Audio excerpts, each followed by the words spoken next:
Barka da zuwa Hausa Magic TV. Kar ka manta mai sauraro ka danna mana alamar subscribe da ƙararrawar sanarwa domin ta hanyar haka ne kawai za a kasance da sabbin shirye-shiryenmu da zarar mun ɗora. Mun gode masu sauraro.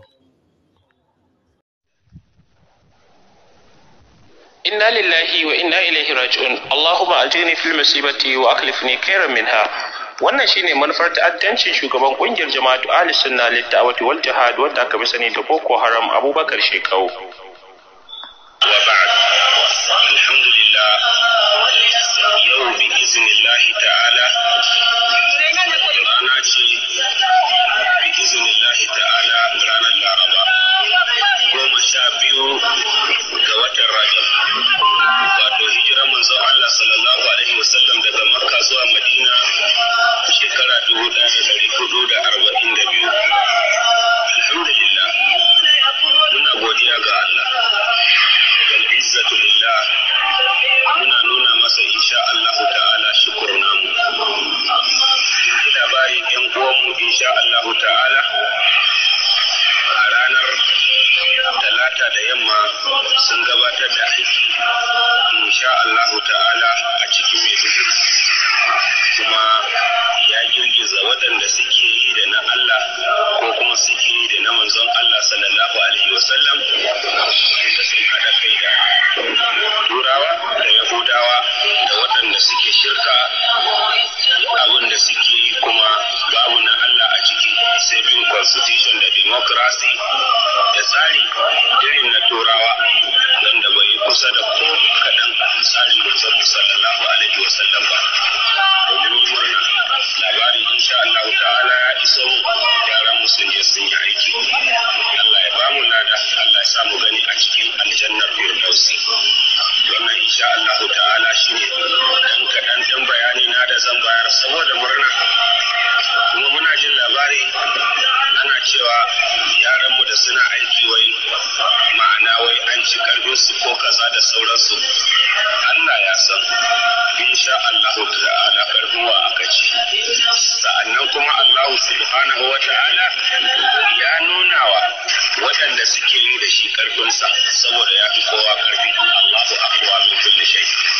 Waɗansu kuma har suna cewa wai akwai wani gona na shekau da suka kwata. Ƙarya bai da amfani. Ni fa ba ni da wata gona. Wallahi in ba da dukiyan arna da mushrikai.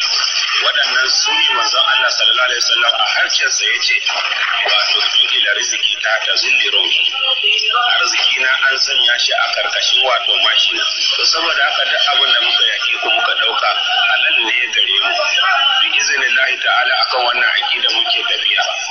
Wanda kuma yana ganin kaman zalunci muke yi, ka tambayi kanka, ni ina nufin kai ba musulmi bane saboda kana democracy.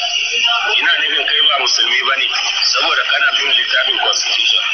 Ina nufin kai ba musulmi bane saboda tsarin da kake bi yanzu haka na Yahudu da Nasara ne, su Amerika da sauran duniya su kake bi. Tare da haka ne kawai ka dogara da sallar da kake yi, da azumi da kake yi, da zakan da kake cirewa. Waɗannan kam ibada ne manya a cikin addinin musulunci, amma duk wanda ya hada su da shirka wallahi shi ba musulmi bane. Wannan Allah ne ya gargadi wa manzon sa, wala takunanna minal mushrikin. Manzo ne kuma mutum sam ya zo sai taimake shi a yaki, ya ce shi fa baya neman taimakon wanda yana shirka, inna la nasta'inu bil mushrikin.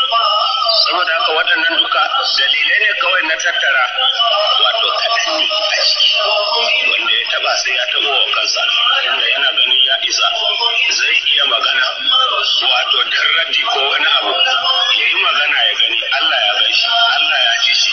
Kuma irin wannan bala'i ba a yau aka fara ba, ba a yau za ta kare ba, sai ranar da minkum mimma ta'buduna min dunillah kafarna bikum wa bada bainana wa bainakum al-adawatu wal baghdha abadan hatta tu'minu billahi wahda. Wallahu a'lam. Bayani na kenan akan aikin da aka yi a cikin Maiduguri. Sa'annan ko kuma da gonar da aka kwata dukiya ma na san da inda Allah yake bani, kuma ba hanyar da za a toshe bi iznillahi ta'ala. Manufa na kafa daular musulunci insha Allah ta'ala a bi alqur'ani da duk sunnan annabi sallallahu alaihi wasallam. Aqidar ahlus sunna wal jama'a dabara na karamin yahudu mai kan kwano ko kwariya ba zai iya biyan insha Allah. Allah muka ce mun dogara da Allah insha Allah ta'ala. Wa man yatawakkal ala Allah fa huwa hasbuh. Inna Allah balighu amrihi. Wassalatu wassalamu ala rasulillah. Alhamdulillahi rabbil alamin. Idan yau ne farkon zuwan wannan tasha muna so ku danna mana alamar subscribe sannan ku danna ƙararrawar sanarwa da zarar mun ɗora sababbin shirye-shirye mu masu tushe da inganci.